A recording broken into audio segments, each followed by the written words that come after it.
La lucha entre Ehiogbe y Olofen. En su posición como rey de los Olodus, Ehiogbe se hizo muy famoso y rico. Preocupado por la presencia de un rey poderoso en su dominio, Olofen, el gobernante tradicional de Ife, organizó un ejército para luchar contra él. Mientras tanto, Ehiogbe tuvo un sueño en el que veía un ataque inminente en su contra. Entonces, invitó a un adivino llamado Oole Hagida, o Lupe Caperoja, un acuerdo fácil termina en hospitalidad, para que le hiciera una consulta de adivinación. Se le dijo que debía buscar un puercoespín, Oken en Bini, Urere en Yoruba, que debía ser utilizado para preparar una comida, aunque se le advirtió que no debía comer de ella. El resto de los asistentes sí comieron del puercoespín. Después de esto, la conspiración en su contra se deshizo. No mucho después, cuando Olofen vio que Ehiogbe seguía en la ciudad y se volvía aún más popular que él, organizó otro grupo de guerreros ancianos de la noche para luchar contra él. Ehiogbe acudió nuevamente al mismo adivino, quien le aconsejó buscar un erizo, Akika en Yoruba, Ekui en Bini, para otro sacrificio. El sacerdote de Ifá agregó las hojas correspondientes y las usó para preparar otra comida, advirtiendo nuevamente a Ehiogbe que no comiera de ella.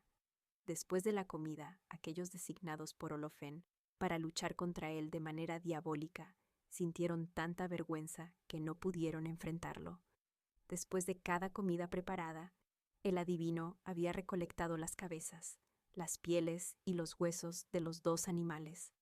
Cuando Olofen descubrió que Ehiogbe aún estaba en la ciudad y continuaba siendo tan popular como siempre, exhortó a la gente a expulsarlo abiertamente de allí. Una vez más, Ehiogbe acudió al sacerdote, quien le aconsejó que obtuviera un macho cabrío y un antílope completo para un sacrificio especial a Eshu. Ehiogbe obtuvo los dos animales, los cuales fueron utilizados para hacer el sacrificio a Eshu. El sacerdote utilizó la carne para preparar otra comida, de la cual se le dijo nuevamente a Ehiogbe que no comiera. A pesar de haber disfrutado la comida, la gente insistió en que debían expulsarlo de Ife, pero, por mucho que lo intentaron, no lograron hacerlo. Antes de partir hacia el palacio de Olofen, Ehiogbe fue al lugar sagrado de Eshu con nueces de kola, una cucharada de aceite de palma y un caracol para invocar a Eshu con un encantamiento, de manera que lo acompañara durante su ida y regreso de la reunión, pues no sabía qué conspiración le aguardaba esta vez. Antes de salir, hizo su propia marca en el suelo y repitió otro encantamiento.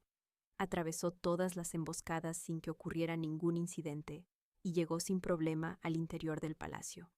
Olofen se sorprendió al verlo, y como no había nada tangible de qué hablar, la reunión terminó tal como había comenzado. Sin embargo, Olofen estaba convencido de que la emboscada sorprendería a Ehiogbe cuando éste regresara a su casa. Llegó el momento de que Eshu interviniera.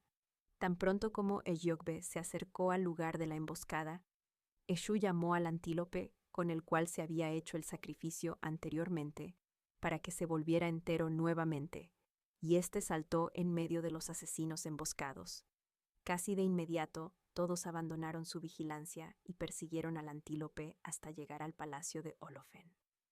Cuando el antílope entró en el palacio, se produjo una confusión general y una gran batalla en la ciudad de Ife.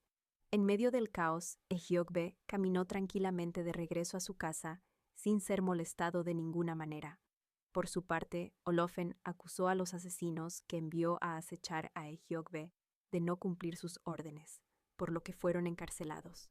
Posteriormente, Ehiogbe regresó al palacio para calmar la confusión provocada por el misterioso antílope. Utilizó su bandeja de adivinación y otro encantamiento para devolver la paz y la tranquilidad a Ife una vez más.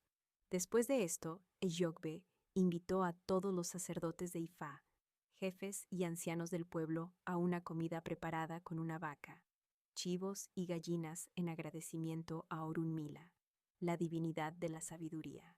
Luego de la comida, decidió no volver a hermanarse con Olofen. Entonces, cantó alabanzas al Awo, que lo acompañó durante el tiempo en que Olofen lo molestó, y a Eshu, quien utilizó el antílope con el que se había hecho el sacrificio para dispersar a sus enemigos.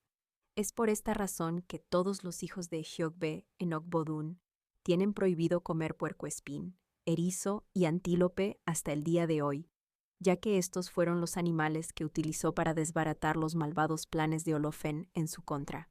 Esto también explica por qué los hijos de Ejiogbe no se llevan bien con ningún Oba o rey en sus dominios.